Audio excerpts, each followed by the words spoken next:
Hmm.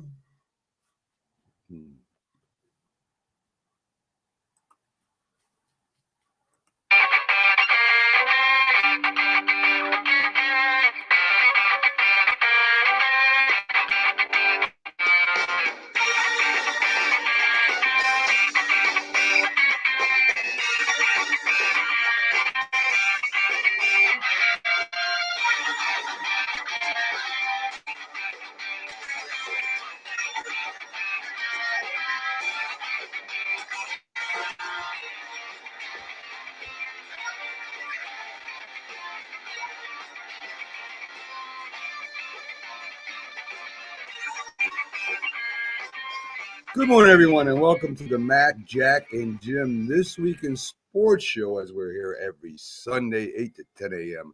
live on Roku TV, YouTube, and Facebook. I'm your host, Mac, with your co-host, we call a sports historian, famous, legendary, Hall of Fame boxing writer himself, Jack Hirsch, and our legend, the two-time Super Bowl champion, greatest defensive end, and Dallas Cowboys history, Jim Jeffcoat. Good morning, guys.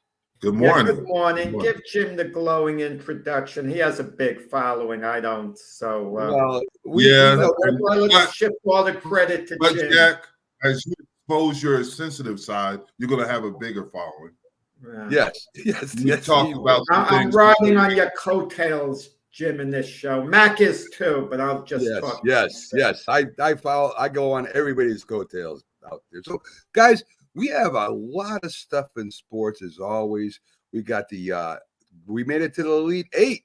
So we'll be talking about that later with Keith Angle. We, of course, have the NBA revving up as it's getting ready to the playoffs. We have NFL always in the news. So let's start with one of the stories that kind of cover everything. And I forgot to mention the NHL is getting close to the playoffs too. And we talked about this early this week. Now, in all the United States, and we have a lot of different states with a lot of different outlooks on politics and sports and how they do things.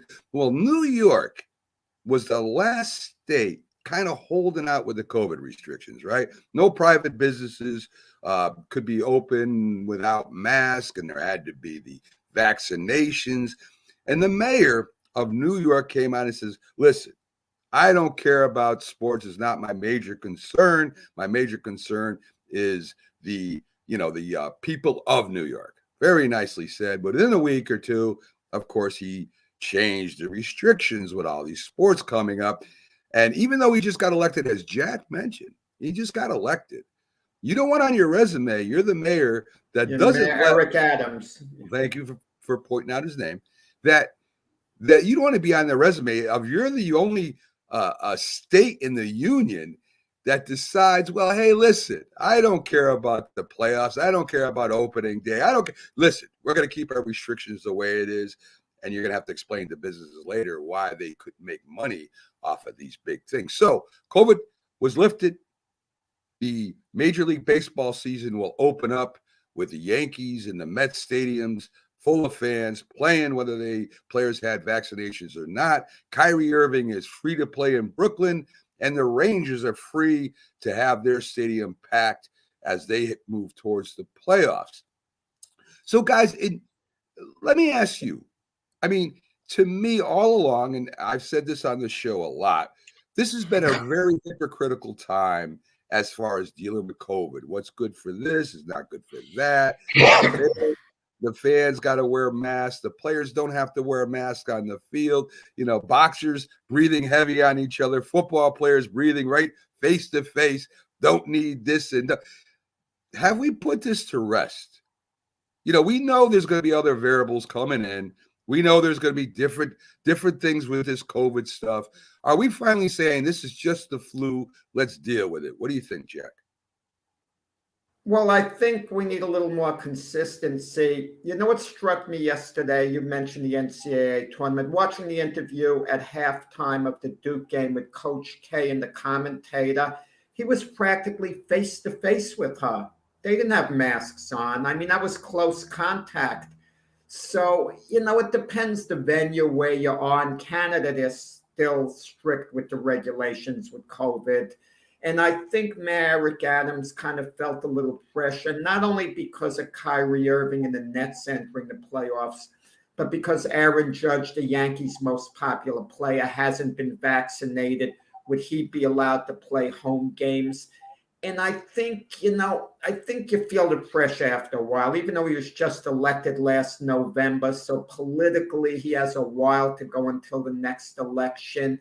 I think it kind of wears on you after a while, all the people complaining, the fans. And, at the end of the day, I mean, people want to win. I mean, I hate saying it. And I think they got a little tired of the COVID situation and the hypocrisy. As you were saying, the stands are going to be packed at the Barclays Center, yet Kyrie Irving wasn't allowed to play because of the vaccine regulations. And the same thing at Yankee Stadium, Aaron Judge wouldn't be allowed to play, even though fans could get in, sit next to one another in the packed stadium. So it was kind of like overdue, unless there's a reemergence of the COVID situation, a new variant comes up. I think we've kind of turned the corner, putting it behind us. Well, I think Jim? we have to look at it.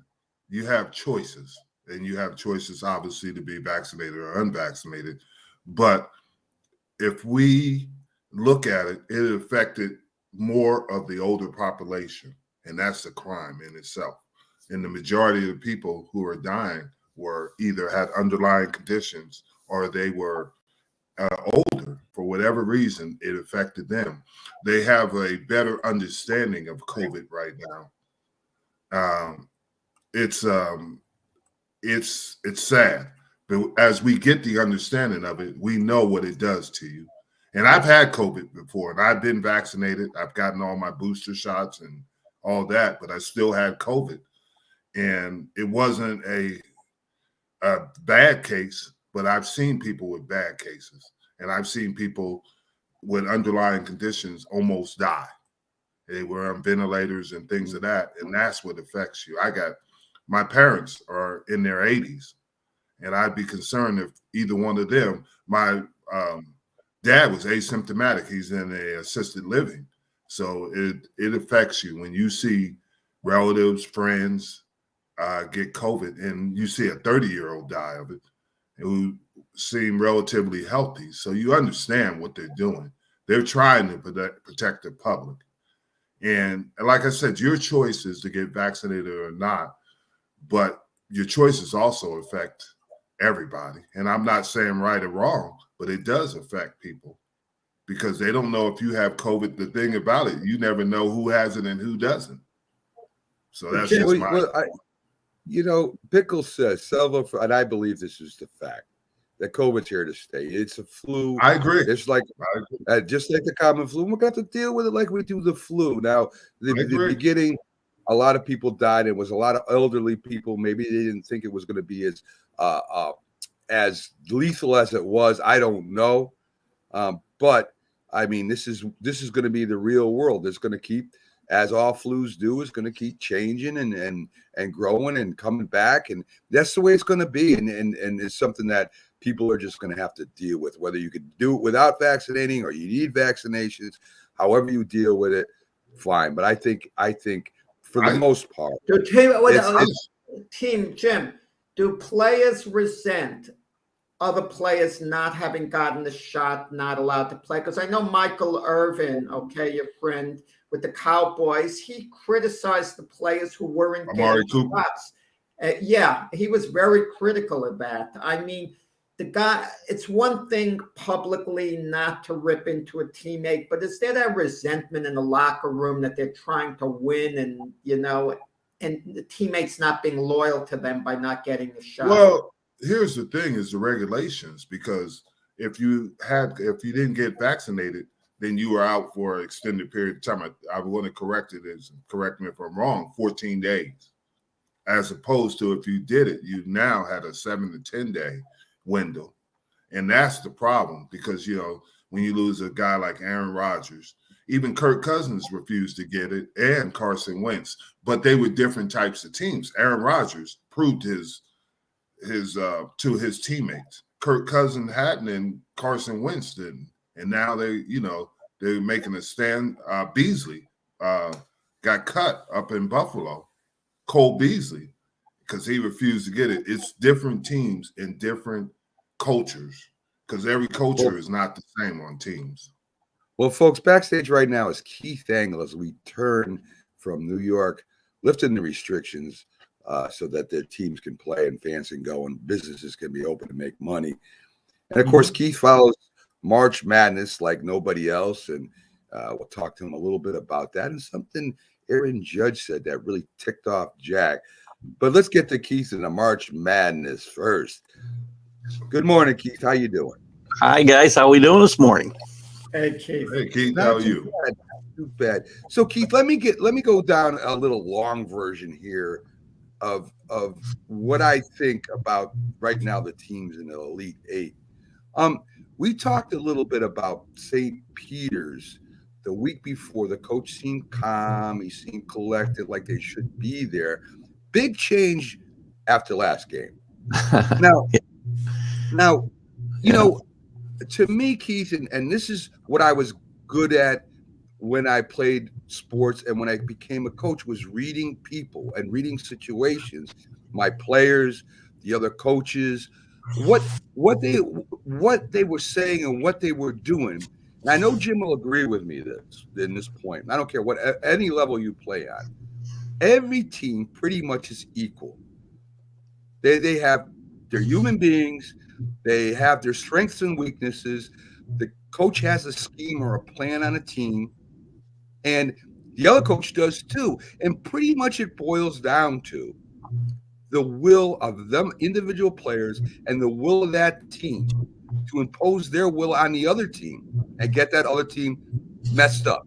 And that's really what it all boils down to in sports. We can make it sound great and we could throw a bunch of things and add, but that's what it is. That's the essence. Knowing your players or knowing the situation and whether they can impose their wills or not. Because if they can't, you're going to lose the game. And I don't care what else happens. I think Jim would agree with that. That's the basics of it.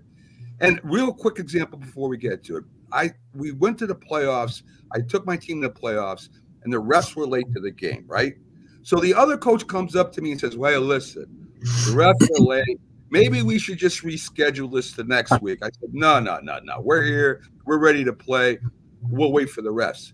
As soon as he left, I turned to my defensive coordinator and said, we won this game.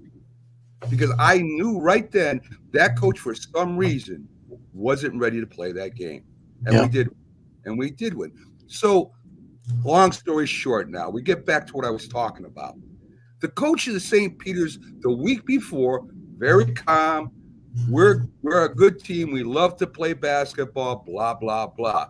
And we're not talking about Jim's insight about street thug mentality of New Jersey kids right now.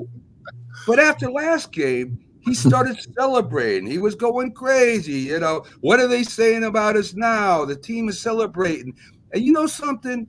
I believe, and I'm going to make a prediction here. I really believe this. That's all for St. Peter's. They just celebrated like they won the national championship. What do you think? I don't totally disagree, because I was a little taken aback by that whole, not just him, but and again, to your point about the coach and his attitude carrying over to the players. The players were like totally out of control during that interview where he was saying, what do you got to say now? Right. And they were just like a mob scene. Again, they weren't doing anything that was untowardly or anything. They're just happy kids. I get that.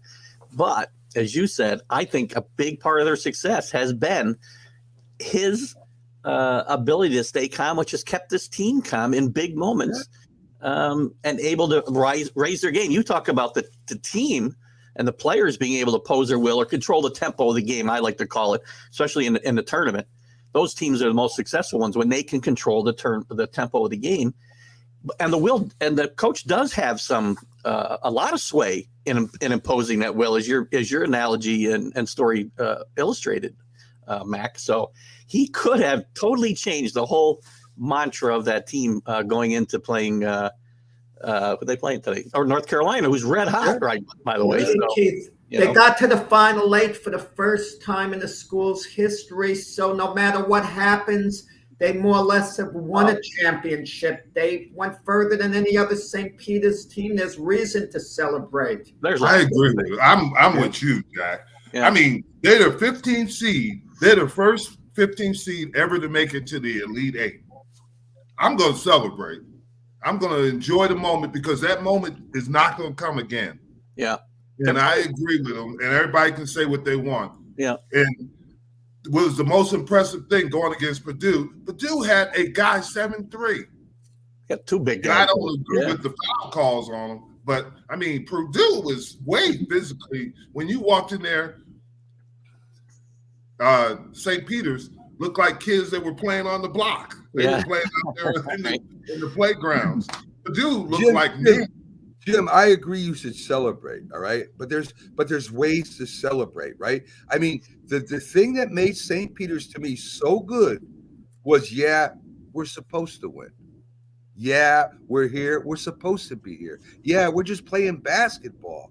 And you got 2 more games. And they may never get to an Elite Eight again. You're right. But they have a chance to go to the championship this year. They're here. It's now.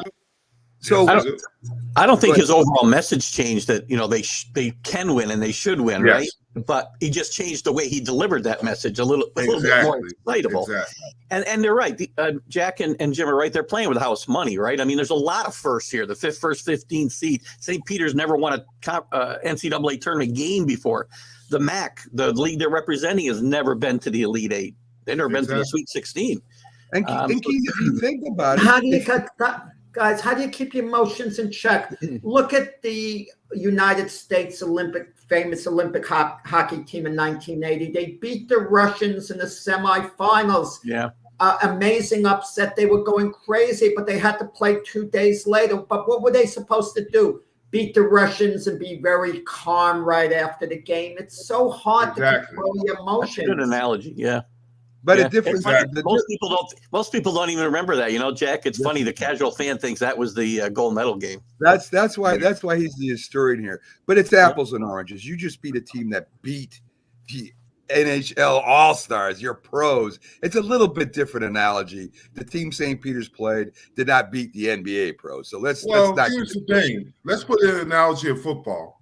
Nobody expected Cincinnati to be this good this fast. Nobody expected them to beat Tennessee or teams they beat in the playoffs, but they did it. They didn't win the championship, but they did it. Enjoy the moment, cherish, because that moment doesn't come, especially in sports. Jim, I'm not disagreeing with you. All I'm saying it was a big change, and that other team they played was playing scared. They didn't want to be the team to lose to St. Peter's. They didn't play their game. They were very timid, and I don't care how big they were. They kept looking at the score, looking at St. Peter's like they were deer in headlights. I mean, they played not to lose, and that's why they lost that game. So it'll be interesting to see what happens with St. Peter's. And I'm telling you guys, to me, the whole attitude changed there. And I think that they celebrated a little bit more in the locker room, and maybe we're a little bit more calmer again. Like, here we are.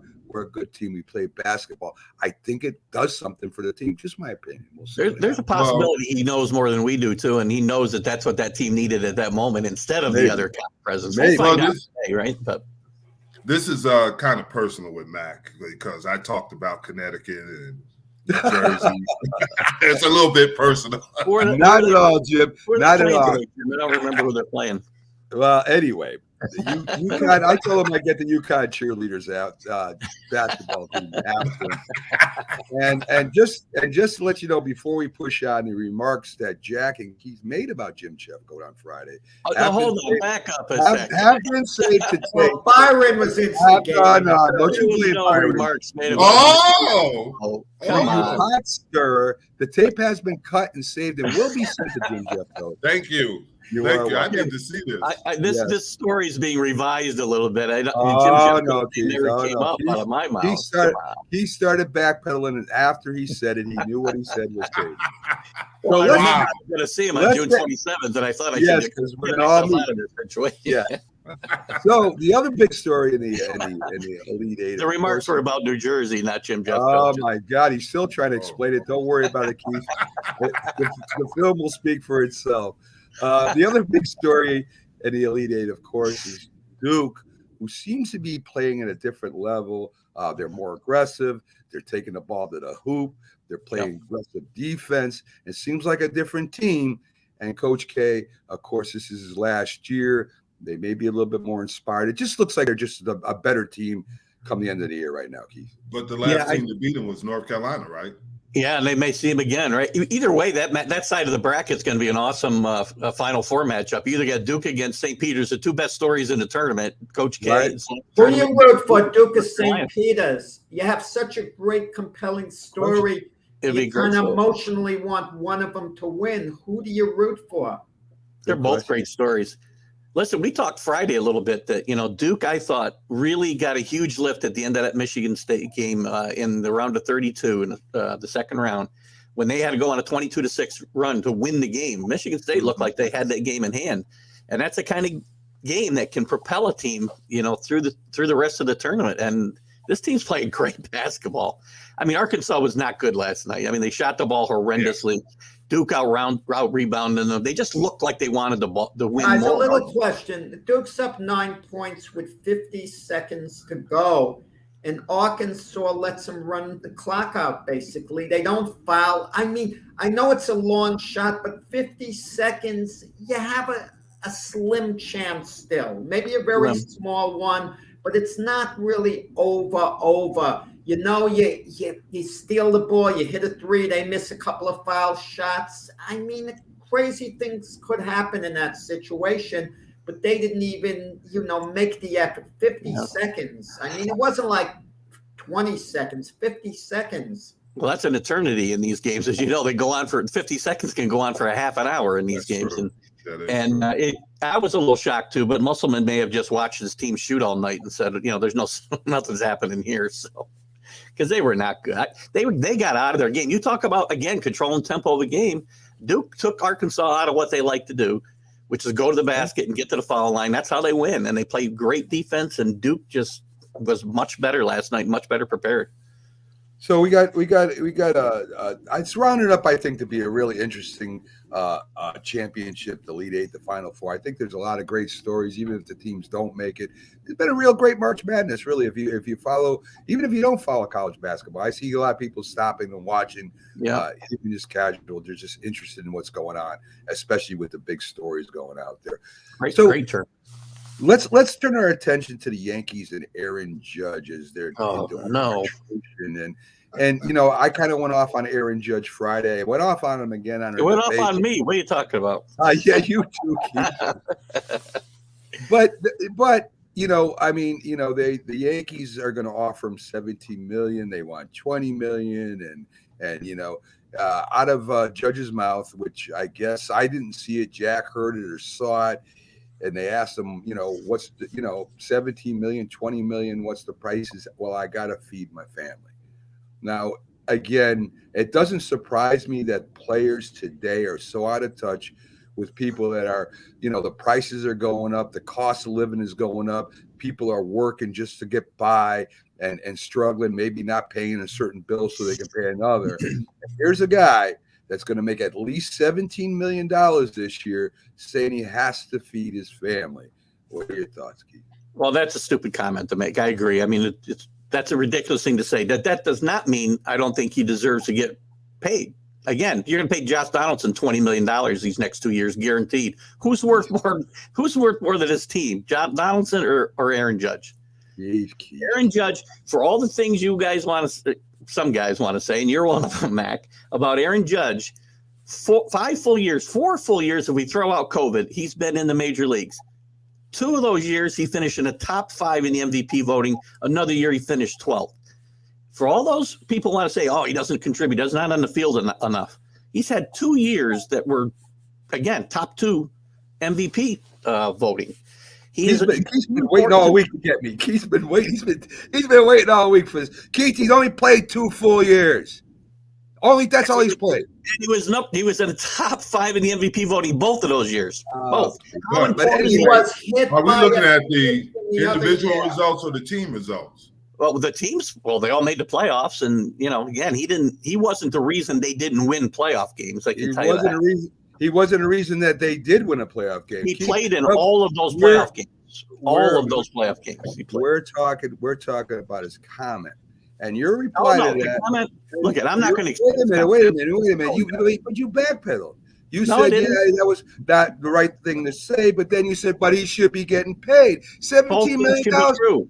$17 million he is getting paid. Both And teams all I'm saying is we got to stop comparing them to each other.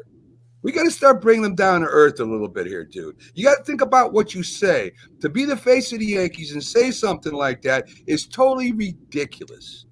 Both And teams Jack- should be true. Latrell Sprewell said the same thing, and they raked him over the coals for that. Well, He you was can't trying to compare negotiate Latrell it out and Aaron because he Judge. had the interaction, the unfortunate one with PJ Carlissimo. Said Sprewell was an easy target, but because everyone loves Aaron Judge, a really clean image, no one is really criticizing him for it. But he said the same thing that Sprewell said. Well, Mac is criticizing him, and rightly so. Listen, I didn't backpedal. I said that's a stupid thing to say, but both things can be true. That's stupid to say, and he should get paid. The Yankees do. I told you this the other day. The Yankees have a history of loving other teams' players more than their own, and not paying guys who have come up through the ranks and produced and given to this team. And I don't care. You can say he's been hurt, and he has, but he still produced 2 near MVP seasons in those 4, because COVID I will not count. Sorry. In those 4 seasons, 2 MVP caliber seasons. I mean, Josh Donaldson. I think Mac, you praised, not to change the subject. I know it's comparing, and you don't allow me to do that, but I think you praised Donaldson coming in here. Let's look at how much he's played in the last 5 years compared to Judge. It's about the same. Oh, I didn't praise Donaldson. I said that it wasn't a bad trade according to what the Yankees had. That's all I said. I said it wasn't a bad move. All I'm saying, Keith, is we give these players a pass because we say, oh, they should get paid. And from two years of 4 to me is not a long enough span to prove to me that Aaron Judge is the answer to the Yankees. Jack went as far as saying, I don't care if they trade him if that's his attitude. And you know something? I just think, Keith, that not just Aaron Judge. I'm not just saying Aaron Judge. I like to get you wound up. I'm saying that the players today this is how they think. And we don't think they think like that. We think, oh, yeah, they get paid, blah, blah, blah. They're good guys. They are out of touch with the American public. And baseball has a terrible way of promoting itself to begin with. A terrible way to promote itself. And this just makes it look worse. They're not signing autographs. They're not paying attention to fans. They're not getting in the communities. They're doing not all these things. And then to stand back there and say something that stupid, and I don't care if it's Aaron Judge or anybody else, it just shows me that these guys are so out of touch that maybe they need an awakening. And I don't know how you do it, but I think they do. Yeah, I'm not excusing his comments. And when you take it in that broader sense, I totally agree with you that, the whole lockout, neither side the owners are not doing the fans and the public any good either. Or the play or the peripheral people that are affected by, no baseball or the high salaries, right? The people who work in the vendors, the cab drivers, everybody. It's a whole trickle down effect. Agree with everything you're saying there. But I know Aaron Judge is a touchy subject, so every time you come on, I'm going to bring him up a little bit. I love Aaron Judge, and he needs to stay here. Okay. One messing around with you, Keith. Have a great day. I hope I didn't upset you too much for your show. That's what's there. I love this. We don't need to sugarcoat everything all the time. Exactly, Keith. Not what you said. You and Oh, don't worry. You're going to find out. Listen, he's going to be Dr. Tapes. I know he is. I know it's going to happen. Oh, I don't think I have to, Keith. I'm going to be on TGI the bottom of Sports, the pile with Jack now. Keith Hagel, TGI Sports, great show, great host. Keep in Probably mind, not a lot of Byron, you have to lump in Byron with Keith and myself. Listen, Byron and Jim, not Byron and Jim are friends. I They need know a each guy other. to. Well, the way Byron out was here. talking about Jim, I mean, You guys, Byron, I was going to say was joking around. but See, I'm not you so notice sure. what happened was we went fishing on Saturday. right? We went to a fishing tournament and fished it. And Byron, obviously, this didn't come up because Byron stayed away from me because obviously, being from New Jersey, I can swim really well. And Byron being from Texas, he lived out there in Texarkana. He can't swim, and he know I would have pushed him in the lake. Well, I'll tell you the other. I'll tell you the other reason later, Jim. But we got to let Keith go. Let him get to the show. Oh, and yeah. bring up Don't let me defend Robert myself. Butler. No. Take it easy, Keith. Have a good one. Wow, you threw Byron under the bus. Oh man, Jack did. Jack, that's supposed to be Jack's buddy. And every time Byron texted me every time Byron comes on, Jack stirs the pot with Byron, getting him talking about you, and then he just sits back. And this is his friend, Jack. Don't be his enemy, Jim. Don't be his enemy. Let's bring up Robert Butler and get him on here and see what he's got to say. Robert Butler, Sports Scope, also in his sports van tracker where he drives everywhere there's sports. He's a great host, great sports guy. Let's bring him up and talk to him. Hey, it's not a van, but I'll go along with it. It sounds more interesting. It sounds more It does. exciting. It does. Chasing tornadoes like sports like the tornadoes, you know? Yes, I see your views ticking up as we continue to talk about your sports van tracker as Robert drives right to the things that are happening out there. So, Robert, we have you on here to talk about the biggest sporting breaking news and in your opinion and commentary. Bring up some facts. It's a great piece you do here for us. So, of course, we want to get right away to, Deshaun Watson. He's introduced as the Cleveland Browns quarterback. He goes on, he says, of course, he says all the right things. He says, I respect women. I didn't do anything wrong. I will, my name will be cleared. The GM is saying he'll be good in the community and all this good stuff. So when you looked at that press conference, anything jump out at you? Do you think he handled it right? And do you think the Cleveland Brown fans will be able to separate, the off-field and the on-field? What do you think, Robert? I think they will, guys. The media and on the internet, he's been raked over the coals.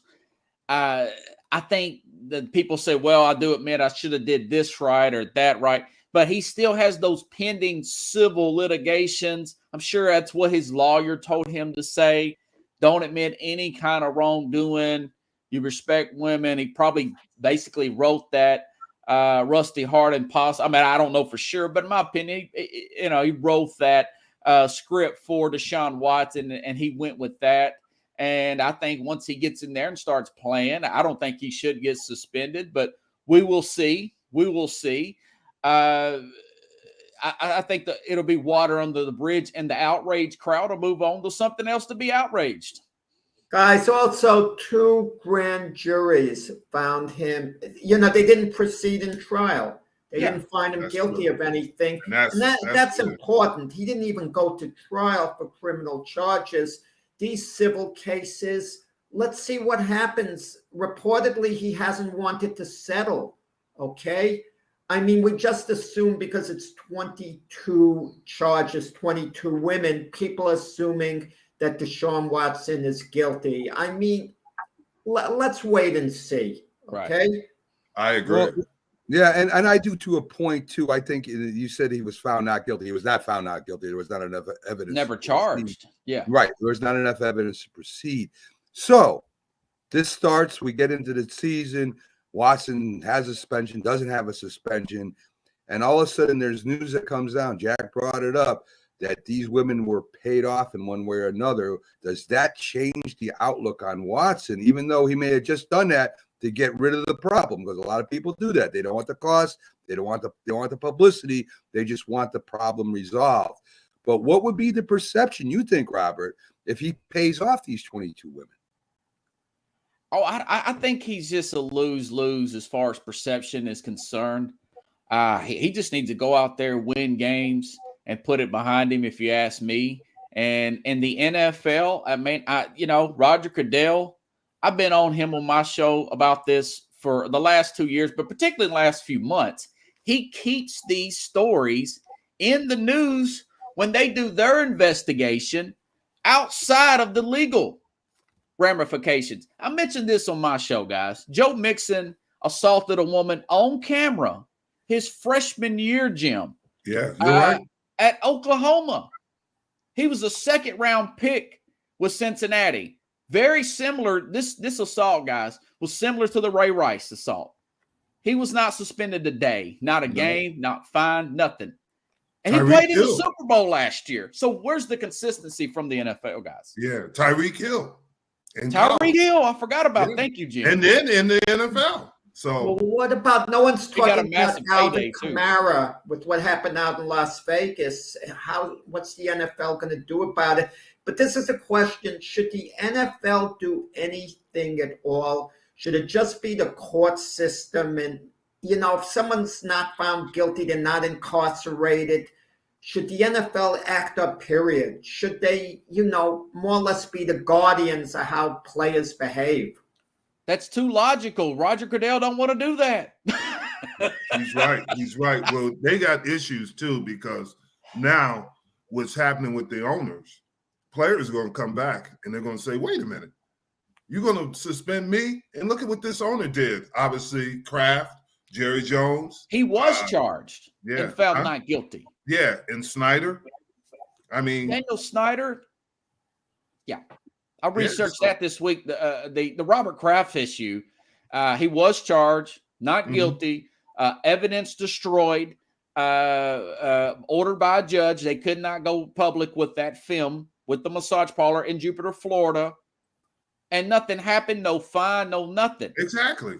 And that's the owners vote on Goodell's job, Jim. So why would Goodell come down on the owners? Because then my point is, and me and Mac argued about this last week. My point is they're still going to have, if they do that, now they're going to have bigger problems because they're going to take it to court.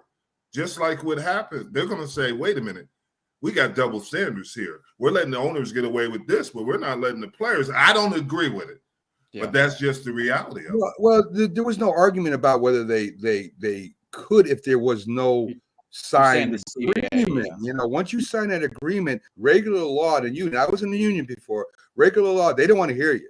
That is an agreement your union signed with. They won't overstep that boundaries because you Goodell is in a bad position right now. And there's one thing to be said, and I'm not defending Goodell at all. But if he doesn't take action, and this guy's going to court for 2 years, and it winds up that he's one of the most, I'm just going to throw out an extreme, serial killer rapist, and he's letting them play, what would that look like for the NFL?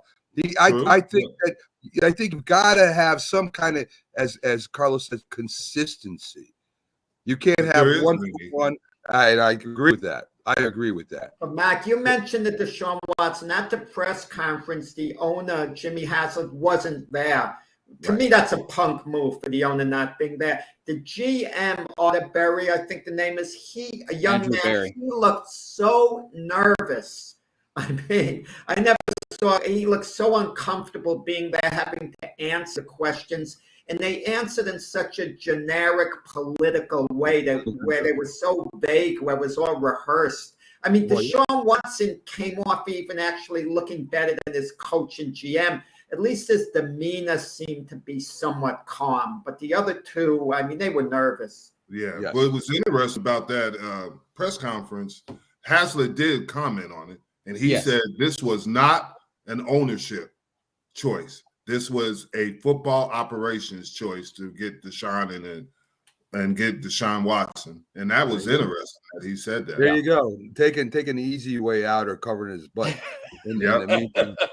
Robert, so let's get to the two big position. I call it position signings, wide receivers, Devontae Adams, Tyreek Hill, two of the best receivers in the league. There's no doubt about it. Got traded for a boatload of picks. signed for an unbelievable amount of money. Two things in common they have. The Raiders and the Dolphins have two new head coaches replacing head coaches that were successful. Whether they won the Super Bowl, they were successful coaches. So it looks like the strategy is kind of changing there, as it looks like they're going to start throwing the ball more. With that being said, if the Raiders and or the Dolphins don't go to the Super Bowl in the next 3 years, are these trades and signings a bust? Well, I think for the Raiders, you've already made the playoffs. You know Derek Carr's the franchise quarterback. You spent a lot of money on McDaniels. You want to bring in the guy as equal as you can to John Gruden. I think the Raiders go, yes, get to the Super Bowl. As far as the Dolphins, it's got to be playoffs, guys. I mean, they paid Tyreek Hill. They brought in a new head coach, an offensive-minded head coach there. Now the question is, can Tua stay healthy? Can he stay healthy? Can Bridgewater fill the gap when he does get hurt? Or if he misses a few games? I think it's playoffs in the next 3 years for Dolphins. I think it is Super Bowl for the Raiders. So you're going to spend $30-something million a year on a player to go to the playoffs.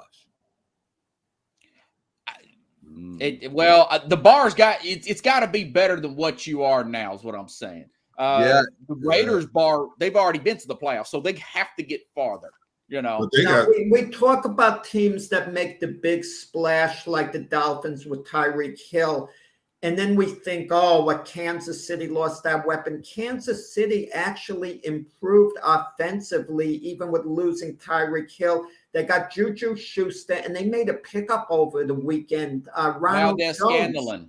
Yeah, from Tampa Bay, one of the most underrated players in the NFL. Yeah. They're actually going to be a little better offensively. Think about this, is that Miami might have the fastest two starting receivers in the NFL. Yeah. Obviously with Hill and Waddle.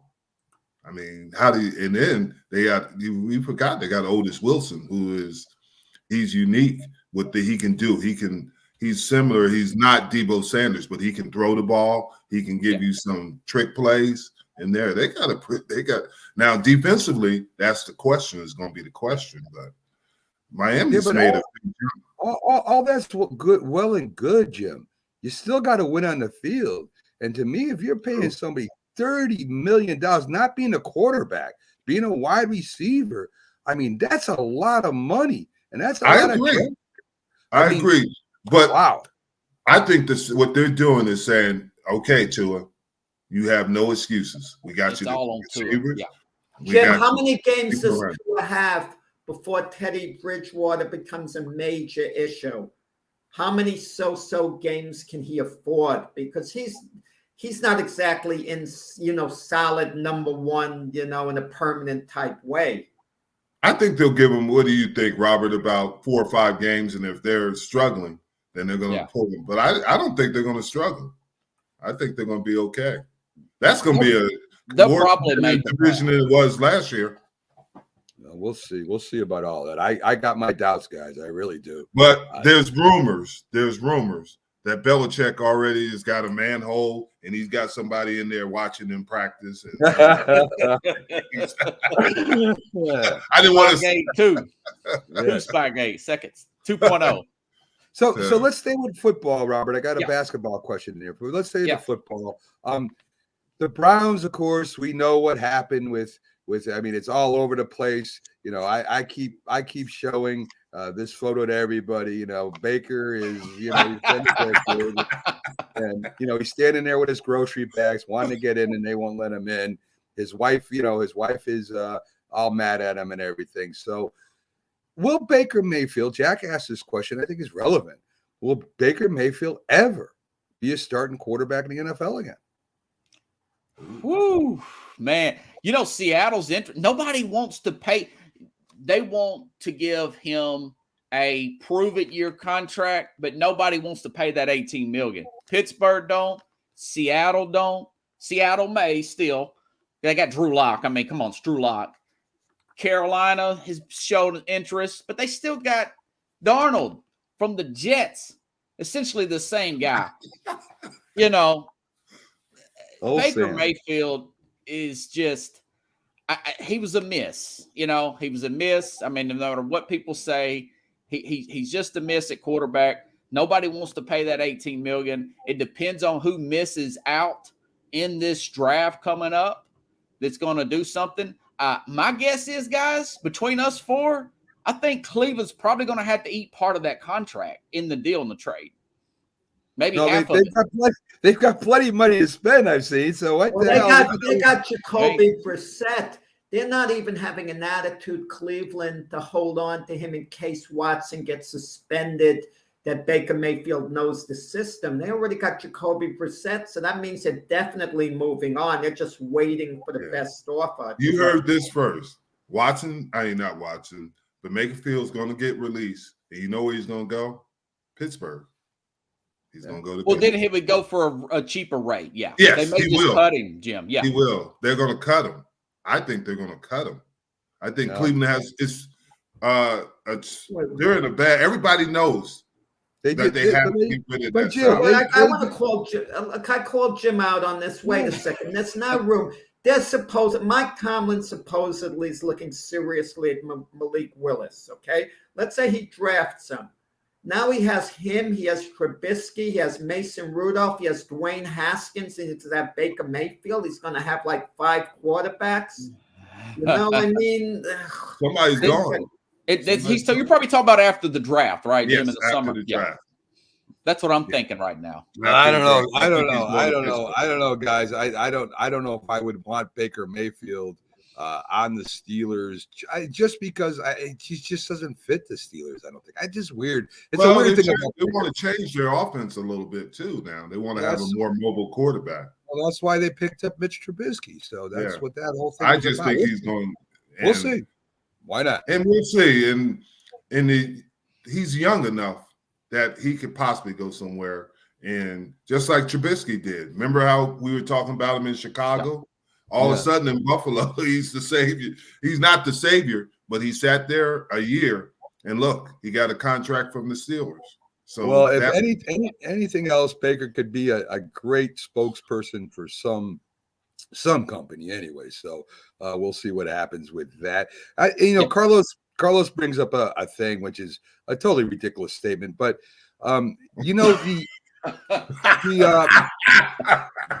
but this leads it does segue into my next question. He's putting Bailey's in. Actually, he might be, but you have to give Zach Wilson a chance. Yes, you do. You can't move on from Zach Wilson. And that's one of the topics. And believe it or not, Jack, that's one of the topics I brought up to Robert this week. All these second-year quarterbacks, right? Zach Wilson, even Mac Jones, Lawrence, Fields, and especially Lance over there with San Francisco. I mean, is this the year where we start really seeing they got into the flow somewhat? They saw live action, whether they were on better teams or not, it's beside the point. Is this where we start seeing whether these quarterbacks are really going to be NFL ready?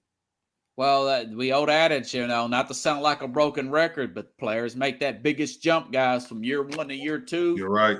Management knows that. You coaches know that. Jim, you've coached. You're right. Trevor Lawrence was getting better towards the end of the season. Middle of the season, Justin Fields was getting better. So guys like Trey Lance, the pressure's really going to be on him. Mac Jones up in New England, and especially Zach Wilson. Even though he's really young, you've got guys like Carlos, WFAN radio. They're going to be all over Zach Wilson if he don't make that big jump this year. And the competition is going to be tough. Yeah, very true. Think of the guys that slide backwards in the second year. Baker Mayfield had an excellent rookie year. He had one other decent year out of the 4. RG3 had a great rookie year. Some of these guys just slide backwards too. Here's a question I had for you guys is that when's the last time we've seen a successful quarterback at Cleveland? Think about that. What has been like 10 quarterbacks in the last? Derek Anderson was a Pro Bowl alternate, Jim, in 2007. Then we're talking Bernie Kosar in '87. I was know. just That's what I'm thinking saying. I mean, I was how many I was how many players' careers as quarterbacks have been destroyed in Cleveland? Oh, And that's the I question you have to ask. And not, I mean, obviously, I mean, Kosar. I mean, you would have to go back to Otto Graham to say, you know, a great Cleveland quarterback. You would, different Wow. styles and all that other stuff. But that's you would have to go back into the '50s to really think about a quarterback that really was. But that's my successful. point. Is it Great is it the question. organization or is it make? And it might be. I'm not saying Baker Mayfield, but is it the organization because they've had struggled with quarterbacks? You know, Jim asked a great question that's thought-provoking. If we had to sit down and say, since the Super Bowl started, list the greatest Cleveland Brown quarterbacks in order, and Baker Mayfield might actually be high on the list. Wow, that's amazing. He's Amazing. right. Very Oh, possible. That's true. Very possible. That's true. Yes, it is, and that just goes to show that sometimes the question depends on what the evidence shows, right? Poor On Cleveland. how That's you why I make the want judgment. Watson to do well there. I feel sorry for him. Oh, I don't feel sorry for Watson. At 240 million, I think he's doing just Brian fine. Snipe was pretty good. Brian Sipe was pretty good. He was pretty Yeah. good too. That's true. That's true. So Robert, let's before we go back to I don't want to jump on the Jets and Giants till the end because I don't want to get Jack all excited till the end of the segment here. So let's talk a little bit about Memphis Grizzlies. Yeah. They don't need their MVP. He can sit down for a few weeks, relax, go on vacation. They just keep on winning. Is this the team? We've been talking about the Suns all year and a little bit about the Warriors. Right now, the Grizzlies to me are the best team in the East. Is that the representative? I mean, in the West, is that the representative yeah. from the? You know, they split with Phoenix in the regular season. They play Phoenix again, and in I think like 10 days. We're getting pretty close to the playoffs. I can't wait, actually. I'm getting pretty excited about the playoffs. They have a lot of role players on their team. They got this guy, Desmond Bain. He's got more threes in a season. He set the franchise record beating Mike Miller with over 203 threes in a season. You got guys like Dylan Brooks, Steven Adams, really good defender, rim protector. Steven Adams is the only guy I've ever heard of on this team prior to like 2 years ago, guys, other than Ja Morant, who I thought was going to be a better pick than Zion Williamson. I think they're a team that's probably going to go a couple rounds. I don't think they're better than Phoenix right now, but I think they have a lot of team chemistry, and it kind of reminds me of a poor man's Milwaukee, where you've got one star there, and you've got a lot of role players, possibly, you know, borderline all-stars, Chris Middleton, guys like that. I'm missing one player from Milwaukee. His name, their point guard is Drew Holiday. Drew Holiday. Thank you, Jack. I don't even think they're that good yet, but I do think that they're going to be a nice postseason surprise. I mean, they got the 2 seed pretty much locked up. Yeah, they do. They do. Yeah. They're guaranteed it. But the thing about Memphis is, if you watched, they had a little inside access to them before the game. These kids are having fun. They got belts. They take foul shots. I mean, did you see that free throw shots and everything? But No. it was pretty interesting. The coach lets them have fun. These kids they're just playing. They're having fun. You know,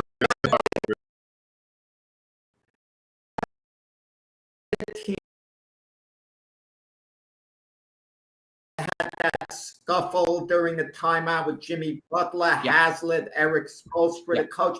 You think would fire them up? They've been awful since then. I watched some of the net game yesterday. I would channel scan when there was a break from the NCAA, and you couldn't believe it. They were down at one point like 47 points to the Nets or something like that. They were pathetic, the Heat, and they were the best team in the East for a while, and they're just falling apart.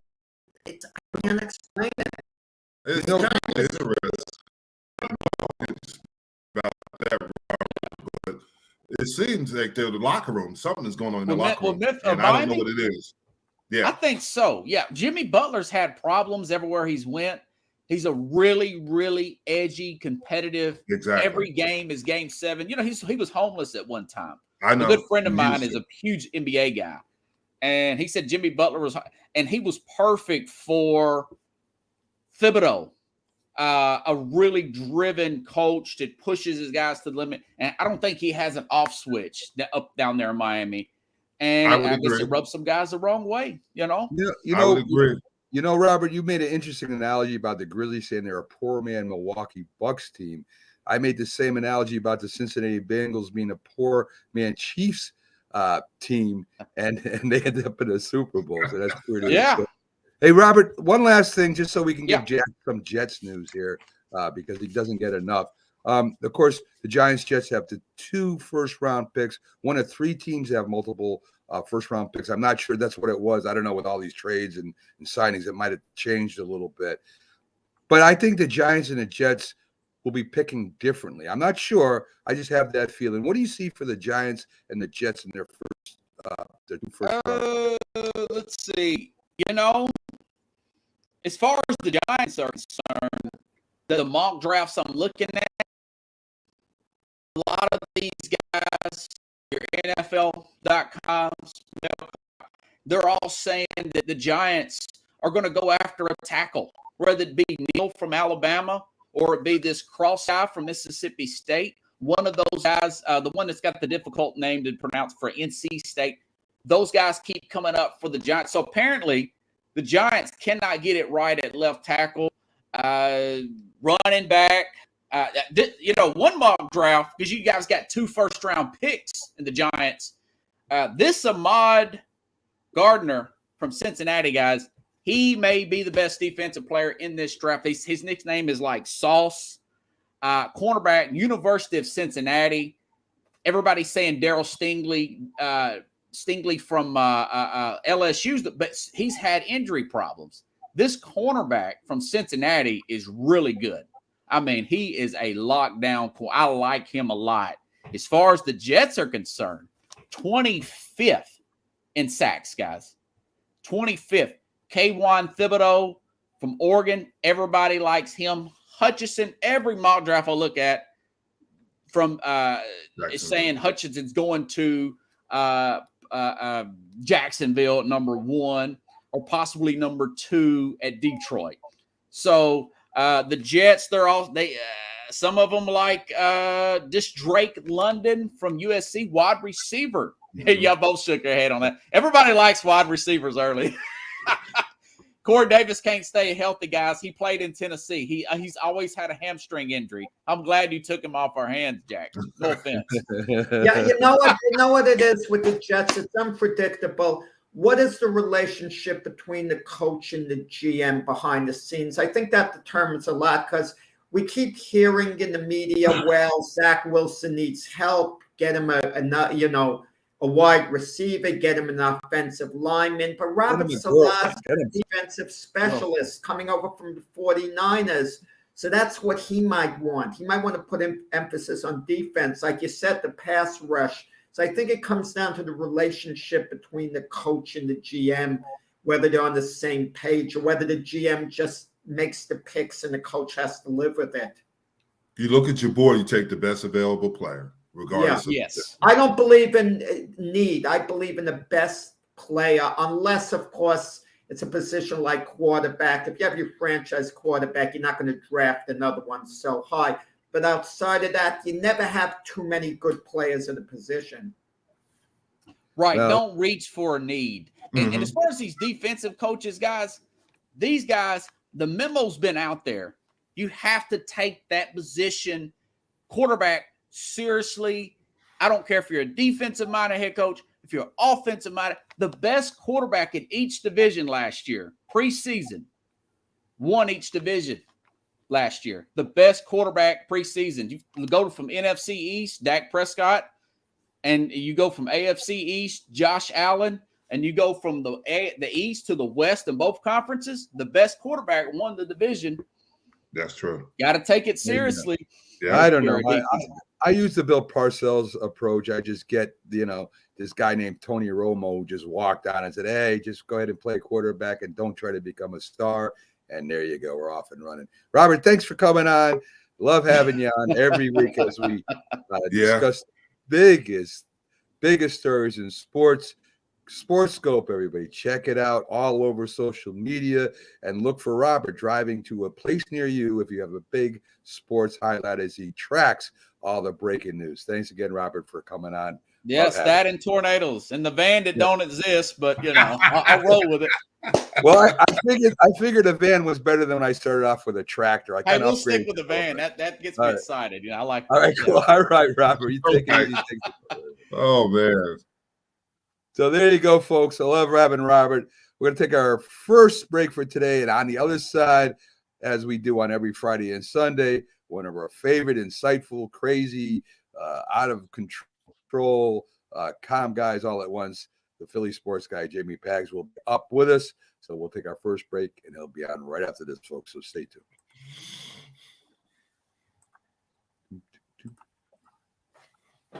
Oh shoot. Oh.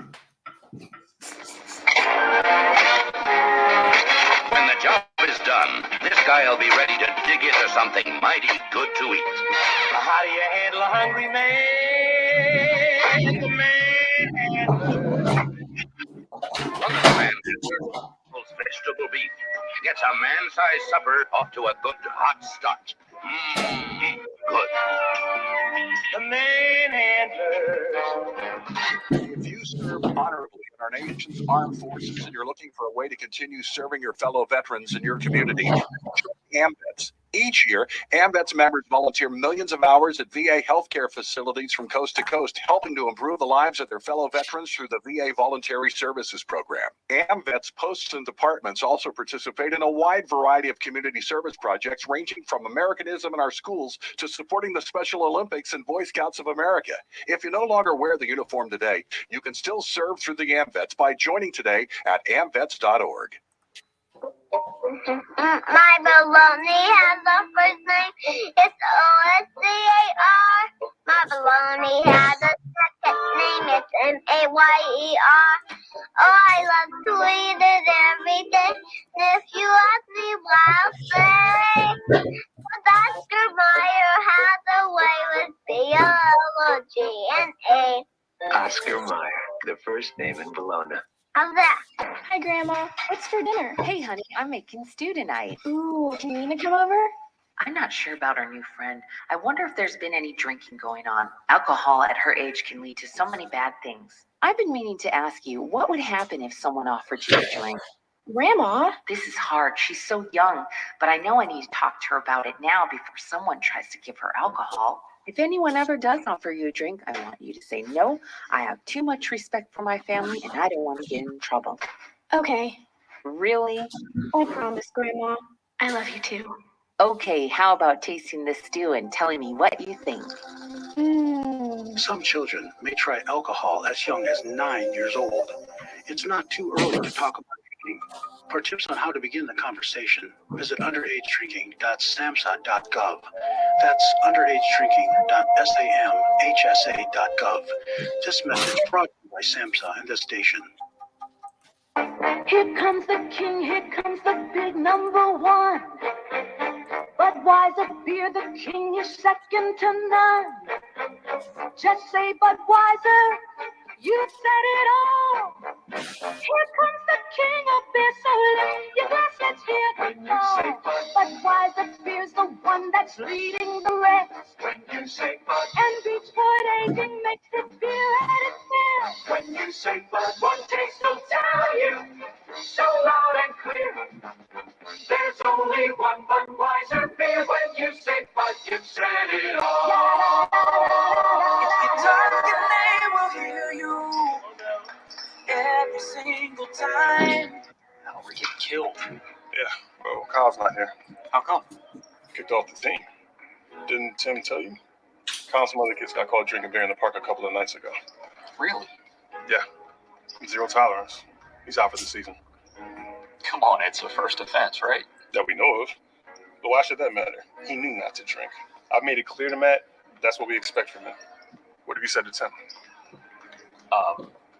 Nothing really. You know, a lot of kids try it at this age, so Yeah, well, a lot of kids don't try it too. I'm not saying that Matt's going to be the perfect kid, but if I don't tell him what we expect and why he shouldn't drink, how's he going to know? You think kids that age really listen? They never admitted, Bill, but they hear more than you think. Talk. They hear you. For more information about talking with kids about underage drinking, visit underagedrinking.samhsa.gov.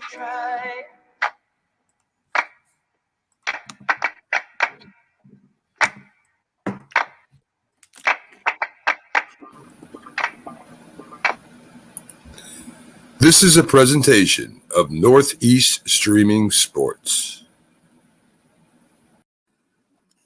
Good morning. You're listening to the Mac and Jack Sports Show on Northeast Streaming Sports.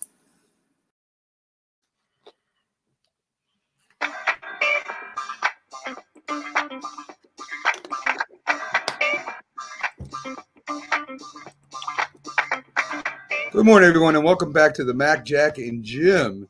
This week's is a sports special on Sunday, as we're here every Sunday, 8 to 10 a.m. I'm your host, Mac, with Jack Hirsch and Jim Jeffcoat, as we're going over a lot of the sports. And Carlos, a typical New York fan, says that Danny Dimes has to be cut ASAP, and Zach Wilson is a lost hope. And forget that, my Jets signed the Cowboy kicker, Zerline. Well, you guys are going to the Super Bowl now. You guys going to the Super Bowl with him, man.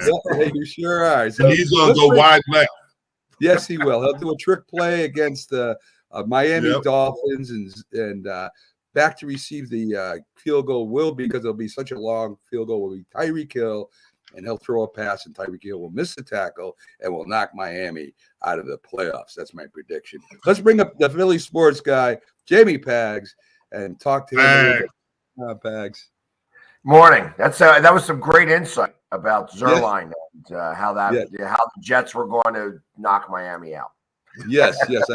People don't realize that I have all these sources and things that I go off of when I make my analogies. I want to kind of congratulate Pags, because I was talking to my buddy Joe Santoliquido yesterday, who was on the show debating Pags at the start of last season how the Eagles were going to do. I said, Joe, Pags really kicked your rear end, and that debate is the way it came out. You said the Eagles would win no more than a few games. They made the playoffs. And Pags, he gave you your due. He admitted you kicked his butt. You know what? Every once in a while, he'll give you that recognition. He'll debate you again, Oh, I'm sure. I'm sure. We're not on the same side of things a lot of the time. Yeah. Yes.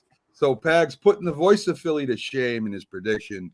The Philly Voice, a very, very popular paper in Philadelphia. But we know we have the guy that has the insight on Philadelphia sports, Jamie Pags. So Pags, let me talk to you a little bit about the free agency craziness of this year, right? And, a lot of teams have made a lot of major big headline moves, except a few. In my area, of course, I talk to a lot of Giant, Jets, Philadelphia Eagles, and even Dallas Cowboys, sad to say, fans up here in the Northeast that follow these teams. And really, those four teams, you even can throw Washington into there, right? They really didn't make major moves. I don't consider Wentz a major move. I think that was just a taker that was almost from a throwaway, and that's why I say that, Pags. I think that, that I don't think he's really going to help Washington that much, and the Colts wanted to unload him. There's no doubt about that, and they did. And Washington picked him up, or they were going to cut him. That's what the word was. So a lot of these fans are very upset that their teams, the Patriots, the Eagles, the local teams, and the Cowboys, I don't know how they're local up here, but they didn't really make moves to improve themselves like these other teams, and they're kind of dismayed. And do you think that you have to make these major moves to build a contender? I don't think so. What do you think, Pags? No, I don't think so. I think that the Eagles have been, over the years, they have been brought into those traps of sorts where the big name free agency signs, they get a lot of money, and then ultimately they don't perform. Everybody is slating the AFC West right now to be able to be this powerhouse of a division in comparison to everybody else. And I feel like that they've made the most amount of splashes. Well, the Eagles have 12, I think, draft picks all day for drafts. And not that all 12 are going to be able to start or even make the team. But I feel like that their core is strong. They made 1-2 signings, obviously that makes sense for them. They did bring in a linebacker, White, yesterday. They did add some defensive end depth to this team. I feel that their offense, they brought in a wide receiver that's, I don't think it's a big splash for us, but the coach really likes to work with them. And they are doing very methodical moves to strengthen or give a little bit of depth to certain positions. And I feel like the draft will do the rest of it. So do you need to spend all this money?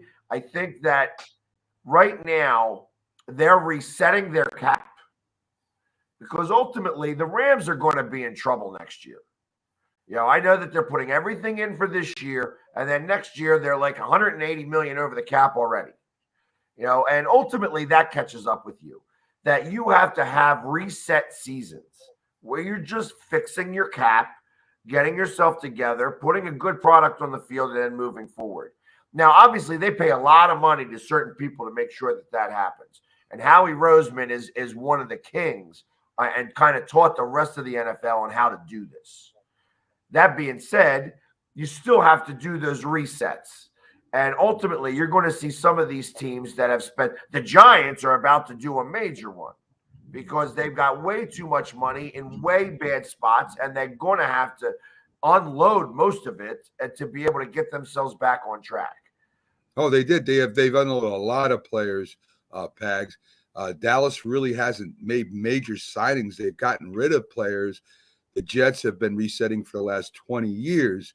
So, I mean, the fans want to see, especially today, right? San Francisco's not a big free agent signing. They have a very competitive team.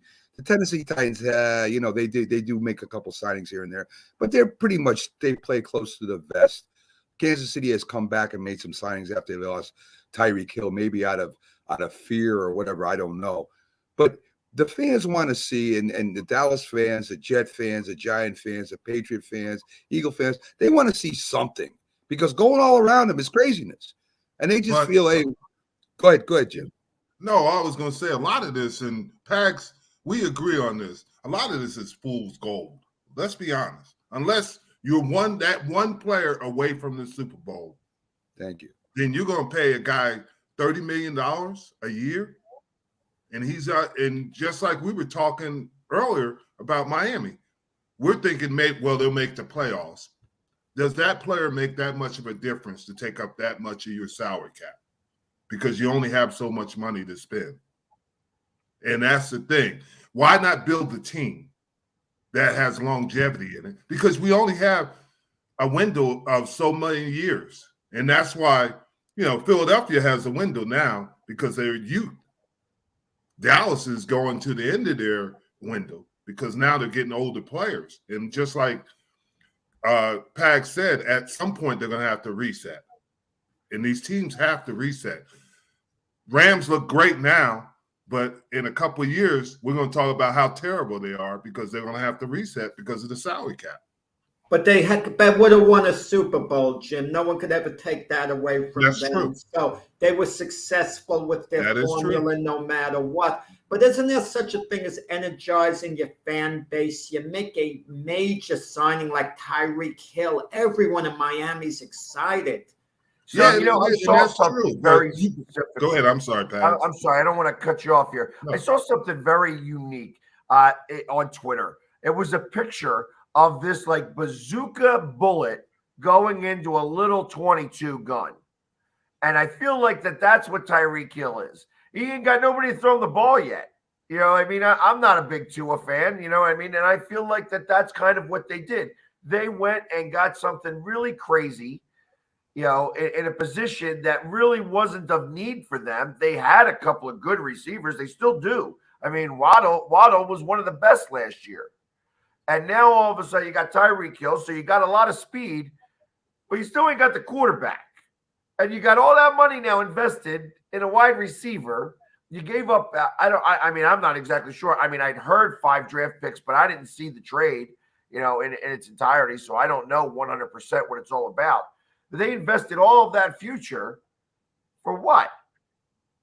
For a guy who can catch the ball a couple times. He's not going to be the end all be all. He's not your franchise. I don't know. I do agree to your point. And to Jack's point, the Rams went to the Super Bowl because of those moves. The Rams went to the Super Bowl without those moves, too. We seem to forget that they did go to the Super Bowl and came close to beating the New England Patriots without Stafford, without all these major players. So, I mean, they had a core to work with. They replaced the quarterback with an older, experienced quarterback, and they replaced the receivers they had. But listen, there's a receiver that plays for the Rams after OBJ and after they pick up Robinson. That's one of the best receivers in the league, and he ain't making $30 million a year. Yeah. So, I mean, no, it happens in other positions, Matt. Look at Buffalo with the Von Miller signing. They gave him big money, and they're doing it to win a Super Bowl. If Buffalo wins a Super Bowl, but they're close to it, Jack. Worth it. Right. The Rams were close to it too. Miami, you could argue, maybe isn't that far away. Maybe. I disagree with that. And Tua had a cannon of an arm in college. You might be right about Tua. He might flame out, or he might regain his form that he had in college. I disagree a little bit on that, Pax, and here's the reason why. Tua was at Alabama, and we know the talent. Devontae Smith, Heisman Trophy winner. When he has talent around him, he is going to be a good quarterback. He won't be a great quarterback, but he can manage it. He's a manager of the game. And I think with Jalen Waddle and Tyreek Hill there, you just throw the ball as far as you can and let them go get it. I'm just saying there. And I think that he'll be better with those two on his team. Well, it can't be worse. Well, but, to go back a little bit to what you're saying about Von Miller. So at some point, I feel like teams that are close but can't get over the hump need guys in their locker room who do know how to get over the hump, who have been there. Exactly. And that's where you need some of that veteran leadership. And I feel like that's more valuable than any other thing. You know what I mean? It doesn't matter the position he plays. He's been there. He's got the chip. He's got the rings to prove it. And now this is what you need to do to get there. And there's been examples of this throughout history with Charles Haley and with Matt Millen. I mean, there's been examples, and you're right, Pax. It doesn't matter what position. It's just that veteran winning leadership that some team needs. Yeah. So, quick question: who's going to be in charge of the huddle, guys? Tyreek Hill or Tua? If Tyreek Hill is in charge of the huddle, the Dolphins are going to have problems. Mean, if Tua's in charge, they're on the right path. Good question. And you know something else? Great question. Tua's still going to be because he calls the plays. He's still going to be in charge of the huddle. He's just and he's been around stars, Devontae Smith, all those great jobs. Is he going to be intimidated by Tyreek? He's not going to be intimidated, Jack. What I do think is that you could wind up with like a DK Metcalf situation where Tyreek Hill has got a little bit more say in the media and is able to go ahead and start. If things aren't gelling really well in game time situations, I feel like egos will start to prevail.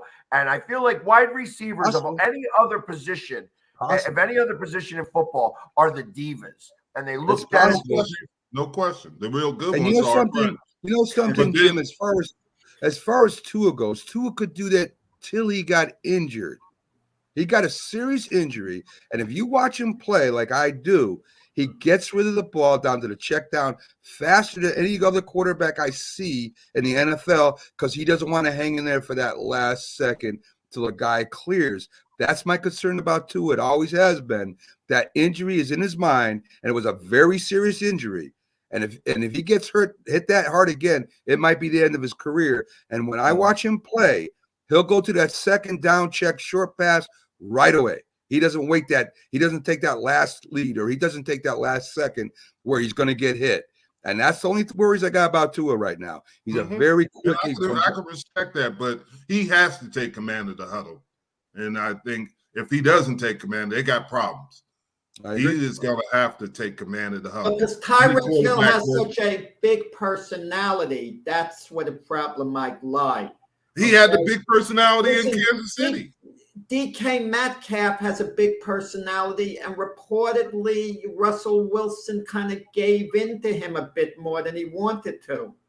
So, and then we're talking about I Russell feel like Wilson. Russell Wilson isn't in Seattle anymore because of That's DK right. Metcalf. Well, you know, don't be so shocked if my Jets pull off a blockbuster, the 4th overall pick for DK Metcalf. Yeah. I would be And then flabbergasted. what is he going to do to Zach Wilson? Because this is really important about what you just said and what Pags and all you guys are saying.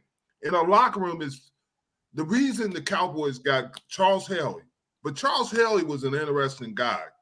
And we know about all his issues. But the guy practiced hard. He played hard. And he didn't care who got the credit.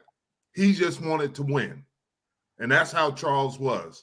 And he was an extreme competitor. You need those guys. They don't. Michael Irvin, for all the things we Right, heard back that's a about, basket. the good things about him is that he, no matter what he was doing the night before, he was going to be there early in the morning, and he was going to stay late to do what he had to do to help us win. Okay, you weren't in the huddle exactly, but you were close with Troy Aikman and Michael Irvin. They were in the Troy will huddle. tell him to Michael shut up. Irvin wants the ball. Troy Aikman would be strong enough to take charge of that Yes. huddle. But there would have been other quarterbacks who would have given in. Okay? There would have been. And that's no question. But Troy told Michael more than once, shut up. I don't want to hear it. And you see the good quarterbacks always know that. They always know talk that about they have to control that. they always talk about with the Eagles when McNabb and of course T.O. you know in the Super Bowl with T.O. that was one of the problems that the Eagles had. I mean they had a good enough team to win that Super Bowl. They were close, but that T.O. friction with McNabb might have cost them that Super Bowl. It's possible. T.O. very strong personality. McNabb kind of laid back, but I think he was fiery on the field. So I think that hurt the Eagles more than we know during that Super Bowl run. And he did it. T.O. did it in San Francisco. Yeah. He did it in San Francisco. So but he loved his quarterback in the Cowboys. He cried about it. Yes. Yeah, Tony Romo's my quarterback.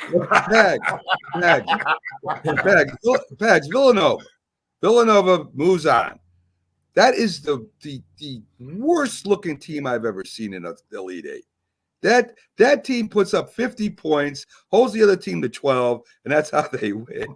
I'm just giving you a hard time. Go ahead. You know what? I fully expected Houston to win that game. I thought that the one thing that Villanova was going to have trouble against was defense. Yeah.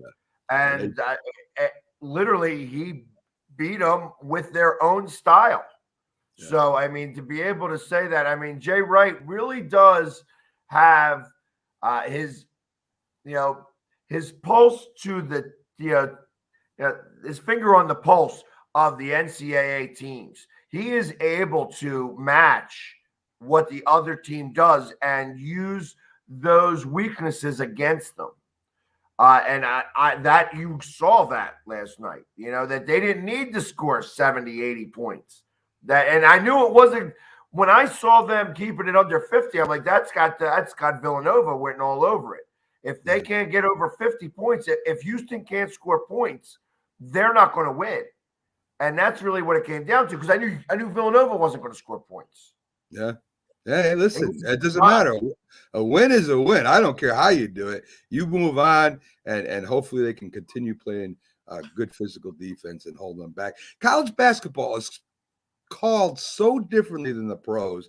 They even call double dribbles and all the traveling. They don't call that in the NBA. I watch these college players. No wonder why they want to get the hell out of the NCAA and go up and play in NBA, because they can't do anything in the college basketball. I mean, they're all over. It's just crazy. So let's talk about the 76ers. You guys won 3 in a row. You're only a half game behind Miami for the first seed. Miami is spiraling downward as Butler and his. Did Miami win last night? No, they lost. Remember, that's when. Well, then we should be a half game up on Miami then. Well, there you go. Miami was. We have the number 1 seed at the moment. Yes, by percentages. Max, But Miami anyway, was down close to 50 points at one point. I'm not yes, kidding you. yes, That's how bad it was. yes. The Nets put it Well, I've out. seen a couple of games where the Sixers have been down that bad. Yeah. Well, we'll reminisce about that later. Pax, what do you think? Your James Harden, Embiid have double doubles. Of course, they're leading the way. We talked about Tyrese Maxey this week, how he really is developing into that third option, how he can make the big shots at the big times. He doesn't have to score 30 points, but he makes them when they need him, when they need to get back in the game and to come ahead in the game. Maxey, without Embiid, without Harden, took control of the game. Got a very exciting young player there. If you can get Harris involved a little bit more, and you got Embiid and you got Harden doing their thing, you're going to be hard to beat. You're going to be hard to beat this year. Yeah, it's going to come back down to defense. Obviously, defense wins championships, and I think that transcends through all sports. So ultimately, it's I keep saying that Matisse Thybulle, who is really the fifth unsung player on that team, it's going to shoulder a lot on him because he's going to be faced with having to guard the best player. This is what Ben Simmons did really well. Now, obviously, when it came to scoring, you needed to keep it away from him because he wasn't really a good option. The problem was he was always open. So that's where they would keep feeding him the ball, and he'd keep feeding it back. Matisse doesn't have that issue. He's a little bit he doesn't have the ability to get open and is as big a presence as Simmons is. But he's going to need to play as good a defense as Simmons did. And that's going to be a big thing. We got a big test against the Suns coming up in the next game. And that's going to really to be a telltale on how we're going to be able to move. Now, if we get crushed in this game, does that mean that we're not going to make it to the finals? Well, no. I think we still got to get past everybody to do that right anyway in the first place. But the Suns I feel like playing against them and seeing how we could defend against them, because that's the one thing that I want to see here moving forward. I want to see the practice of the defense. I don't care how many points you score. I don't care if we get the number 1 or the number 2 seed, even though it's going to make a little bit of a difference in who we have to play and when. But my expectation is that the defense has got to get better, or else we're only going to get to where we got before. Pags, the Suns will have Chris Paul back if you do meet them in the playoffs. So if you can't beat them without Chris Paul, it's going to be extra hard to beat them with Chris Paul. You would expect if we didn't have Embiid and Harden that we weren't going to be able to beat some of the best teams in the league. And here it is, we beat the Heat, and this was before anybody thought that there was a problem. It was during that game that they started bickering and fighting with each other. So, and that was because things weren't going the way it was supposed to. And now they're starting to trail off. Now it's national news that the Heat are starting to implode. And I feel like that started because they didn't have answers to, a Sixers team without their 2 best players. So it's always going to change.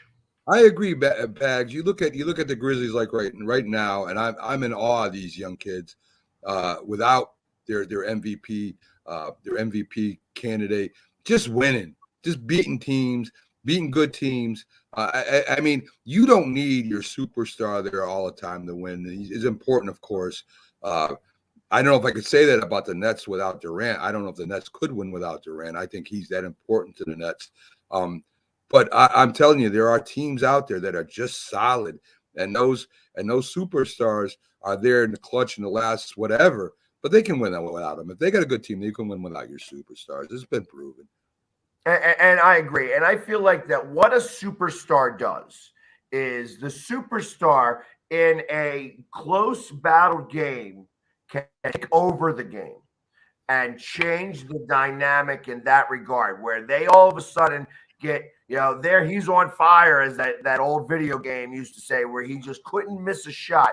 And for small minutes of time, just take over the game and score like 8, 12 points in like a 4 to 6 minute window and change the momentum of an entire team.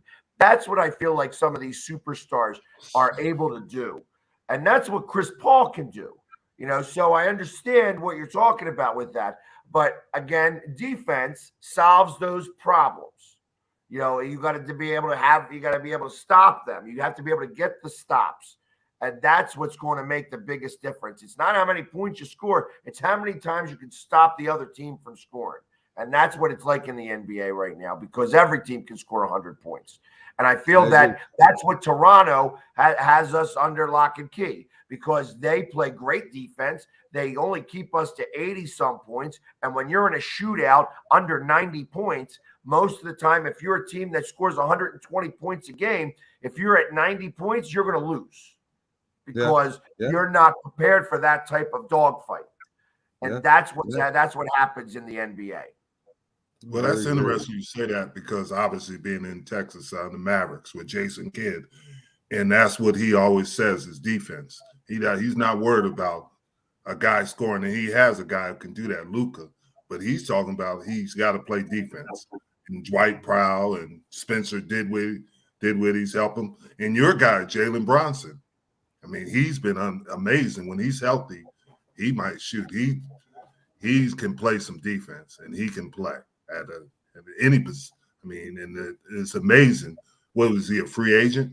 He came in the league as a free agent and to do what he's done. But you're right, defense is important.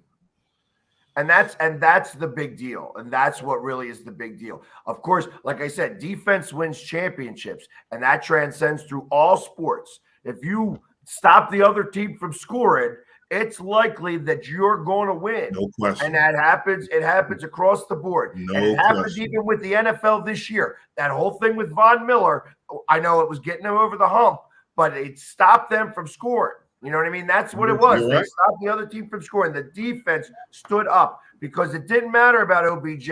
I mean, you had Cooper Kupp. He was the only guy on the field who could score, who could catch the ball. Everybody, they could run the ball a little bit. They could throw it to Cooper Kupp, and that was it. That was their offense.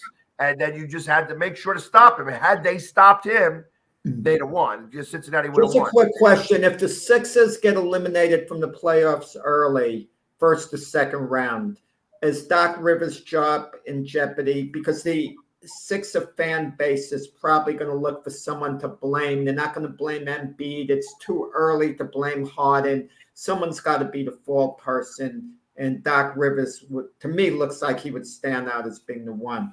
Absolutely. I mean, they still have big issues with him in Philadelphia. At least the fan base does. I can't speak for how the Harris group views him, but obviously, it's when you're up 3-1 and you lose, and he's really big at giving those games away. Like, we feel like that there's still losses that are on his shoulders because he mismanages the team sometimes.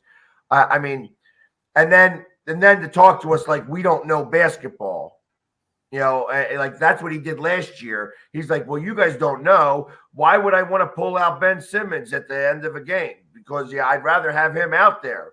And then he realized he had to pull him out of the game because, he saw exactly what we saw, that he was actually a liability. That when you go hack a Ben and you're not getting any points from it, then you got to be sure to pull him out there, because obviously he's going to wind up causing more liability than good. And it don't matter the defense. When he gets the ball, they foul him and he misses 2 foul shots and they go back down and they just do it again. So it's ultimately, those are the things that you have to learn.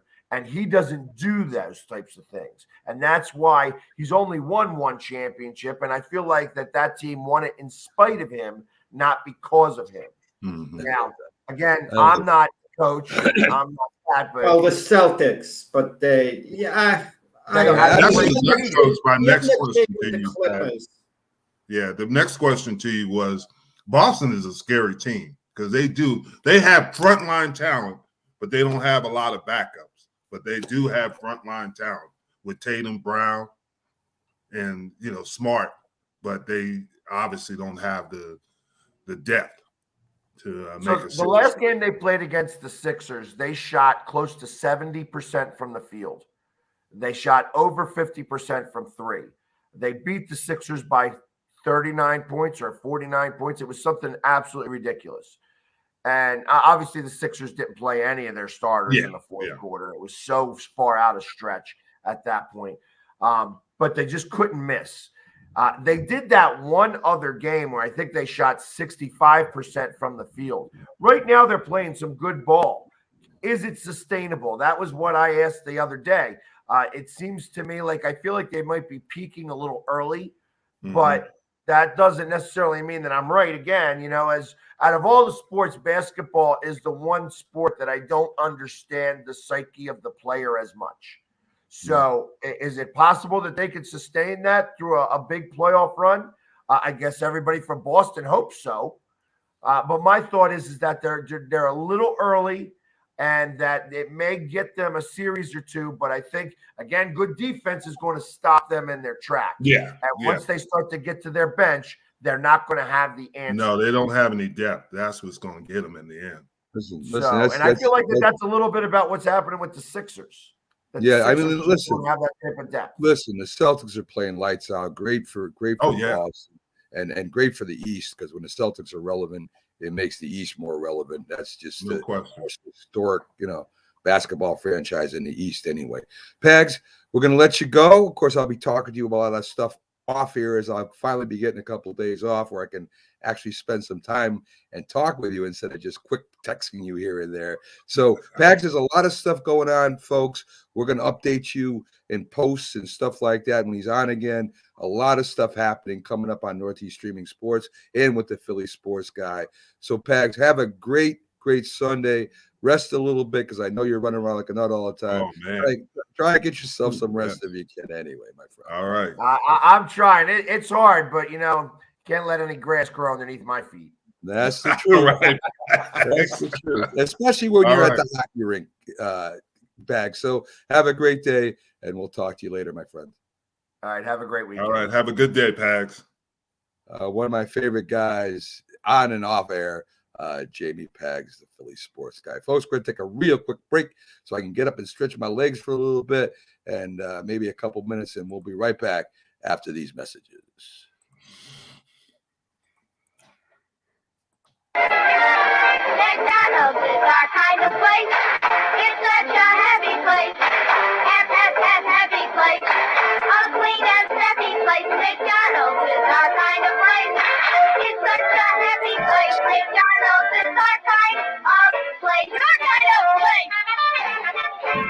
McDonald's believes in getting food to your kids before they get to each other. Such good food, too. McDonald's famous French fries, triple thick creamy shakes, lean beefy cheeseburgers and hamburgers, icy cold soft drinks. And here's a plus, spill-proof lids on all beverages. Another plus, napkins that are big as a bib. Quality, cleanliness, extra care service.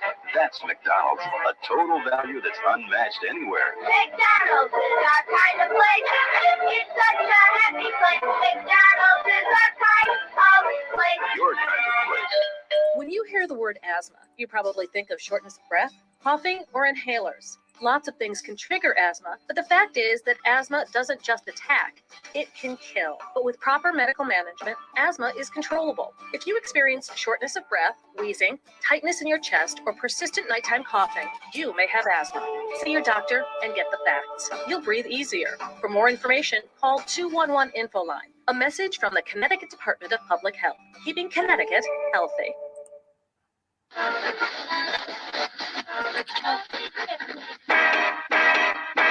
Shaper is the one beer to have when you're having more than one. Shaper pleasure doesn't fade even when your thirst is done. The most rewarding flavor in this man's world for people who are having fun. Shaper is the one beer to have when you're having more than one. Ever wonder what makes Schaefer the one beer to have when you're having more than one? One reason is more than one fermentation. Most brewers just ferment their beer once, but Schaefer is fermented twice. Once to make it beer, and twice to make it Schaefer. The one beer with flavor so fine, it keeps shining through glass after frosty glass. More than one fermentation is one reason, but of course there's more than one reason behind the one beer to have when you're having more than one. We all make choices.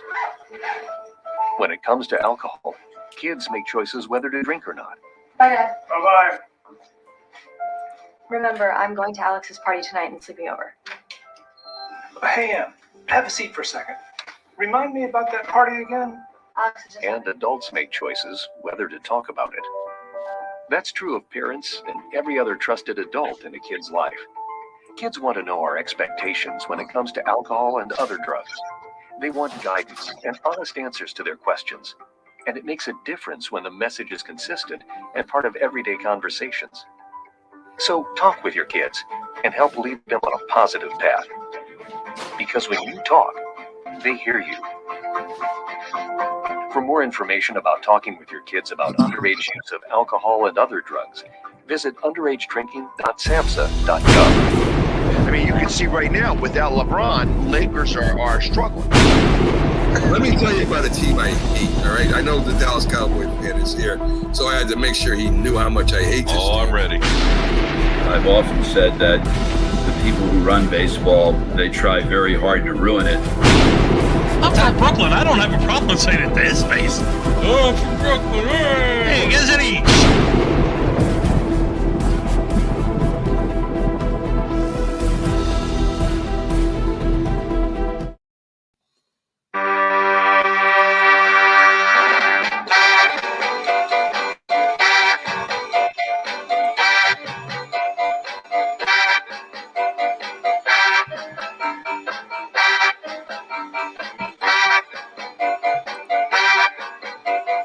Good morning, everyone. Welcome back to the Mac, Jack, and Jim.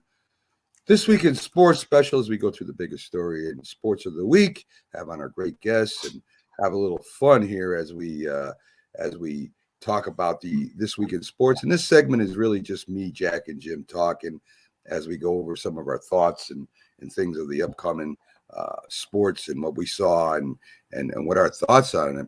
And guys, I want to start off with the beginning of Major League Baseball, right? When I was a kid, of course, baseball was huge. There was no sport. It was bigger than the NFL. It was bigger than the NBA. It was just something we all look forward to. I remember getting up in early April, late March with my dad throwing the ball back and forth, getting ready to play baseball. Even though NFL was one of my favorite sports, we all paid attention to Major League Baseball. And I want to say the perception of baseball has changed so much in the last 20 years. We talk more about the labor relations than we do about the game. Kids have lost interest in the game itself because of this, I think, because a lot to do with baseball, the promotion of it itself. And, a lot of people go to the minor league games to get that old baseball field, to talk to players and get their autograph signed without a hassle, without making an appointment or getting through security. And they have fun at these games. And I want to get both your perspectives. I know you're both at least as old as I am, maybe older. When you were a kid, baseball was it, right? Boxing had its place. But as far as a team sport, it was all about baseball. We couldn't wait for the season to start. And a lot of reasons have changed. And Jack, you're probably the oldest of us three, and I know you love baseball. You love your Yankees. You love talking about the history of baseball. And is there any way that baseball can make a major surge? We talked about maybe, since they're including playoffs, maybe just having two conferences, forgetting the divisions, have the playoffs, let the best 8 teams play, and have at it, and have the World Series, sort of like the NBA. Maybe make it more national, where we start worrying about the Atlanta teams and the different teams in our conference. Do you think that's an answer, or you think it's too far gone? I think it might be too far gone. Society changes, society evolves. Young people are more into basketball. They're a little more into the NFL. Baseball has enormous popularity in the sense that it's family entertainment. It's very relaxing. You go to a ball game. But let's compare it to the other sports like football, basketball, hockey. You see an NFL game, it's very intense. You want your team to win. It's not as leisurely as a baseball game if you go to an NFL game. You get upset a little easier. You know, you go to a baseball game, if your team's down 5-0 after 4 innings, you're still having a good time at the ballpark, you know, because there's always tomorrow. It's just 1 out of 162 games in the regular season. But you go to an NFL game, and if your team is down 31-0 at the half, you're not too happy, okay? You're kind of grumbling a little bit. And the NBA is very fast-paced, and, you know, it's more of a young person's game. I mean, baseball's not the game it was in our youth. I mean, Little League isn't even as popular, I think, as it was when we were young. And it's just a question of society evolving. It could come back. It could be made fun again, you know, if it's marketed right and if it's sold to young people the right way. And even boxing matches. Boxing's not the sport it was in my youth when it would be the fights. Now, you know, I was out in Vegas for the Terrence Crawford, Sean Porter fight, and it hit me like a ton of bricks. I'm walking out of the arena with a friend of mine, and I sat in the crowd for that fight, not in the press section, because my buddy wanted to sit with me, so he got me a ticket. And as we're leaving the arena, us 2 old timers, I'm looking at all the young people with their dates. That's what boxing's become, like a young person's game, you know, even amongst, you know, the spectators. I just think society evolves, and I think we have to wait it to keep re-evolving, you know. Jim, you know, I brought up the idea, since they're going to have more playoff teams, and there are going to be more and more as they go, because people want to see teams in playoffs, right? That's the excitement. And if they're going to start adding teams and the regular season gets diminished, then why have 162 games, right? Why not cut it back to 154 like the old days, maybe even 140 games, 135 games, and just do what the NBA does? Because no matter where your team is playing in the NBA, if you like the Knicks, for example, if you're a poor soul that likes the Knicks and they're in it, you're going to pay attention to what the team, you know, from Miami's doing, and if they're in the playoffs, right? If they got a good team. And Yes. I think the same thing would happen in baseball. Right now, we don't care because of the conference, the divisions, and the leagues. We don't care what the Braves are doing. But suppose the Braves are in the East with the Mets and the Phillies and the Pirates and all the teams that are on the East Coast to the imaginary line. And then we start paying attention to the Braves, and the Braves start paying attention to the Yankees. Do you think that could kick the national promotion of baseball? See, I think, and this is just my opinion on it, and I love baseball. I'm like you guys. We grew up in the era that we loved opening day. That was a big day, opening day and everything. But I think the advent of television has hurt baseball more than anything. And why do you say that? Is because kids today don't have the attention span to watch baseball games. They think it's too long. They think it's boring, just like Jack said. But they don't understand the strategy of it, of baseball, and why it's like that. And that's the thing, because Jack said it purposely here in the United States. It is not as popular it was as we were kids. And I love baseball. I loved it because that was a great time to go with my dad and the family. We go to, he was a Mets fan, I was a Yankees fan, but we go to Yankees games just because I was a Yankees fan, or he'd go to the Mets games. But those things, I think that's what it is the attention span of our youth. That's what hurts it. My son was a heck of a baseball player, but he said it was too boring. It took too long. I'm like, what do you mean? That's the beauty of it. Yeah. I mean, that's the thing. And you know, Jim, they've done a terrible job staying connected with the fans and the kids. Yes. We stated before. I mean, the games are on too late. They're on Saturday and on the week. You know, they're starting at 8, 9 o'clock at night. The kids can't. They used to let us stay up a little later, but it didn't go past midnight. And they're not in the communities like they used to be. I like agree. Sports are. So they continually put it at odds, and they wonder why, when they have a labor disagreement, that and Aaron Judge says something like this, that everybody gets ticked off. Because listen, you know, you guys are the part of the reason, not the players individually or even as a group. Major League Baseball, period, everyone involved in it, is making this game not a laughing stock, but something nobody wants to watch. And you're sitting back there talking about millions of dollars, and that makes people like me and even Jack and even people say, "Oh, they deserve the money." It frustrates us. Yeah, I agree with you. You know, I agree with you. so what do you think, honestly, about my suggestion of making it more national by just saying, I like it, but and shorten the game. Well, not shorten the games, but shorten the season some. Instead of having 182 games, have only 140 or whatever. And then expanding the playoffs would help them. And that's as True Pickles is right. Half of the kids at the Major League Baseball on their cell phones. I think it's big personalities that sell the sport. Yeah, Who's the biggest name in baseball? Ohtani. I was thinking He gets the more same thing. attention. Antonio Brown gets more attention Yes, than I with his agree. antics. In boxing, these YouTubers like Jake Paul are doing tremendous numbers. Yes, I yes. think it's personalities. You get a lot of them in the NFL. A guy, catches long touchdown passes. Something about him a guy who's charismatic. He kind of carries the sport with him. And I don't think you have that in baseball. You have Mike Trout. I mean, he's not overly charismatic, but, you have a number of great players. I think when you get those personalities, the sport goes along with them. The sport agree, gets 100%. elevated. I mean, I'm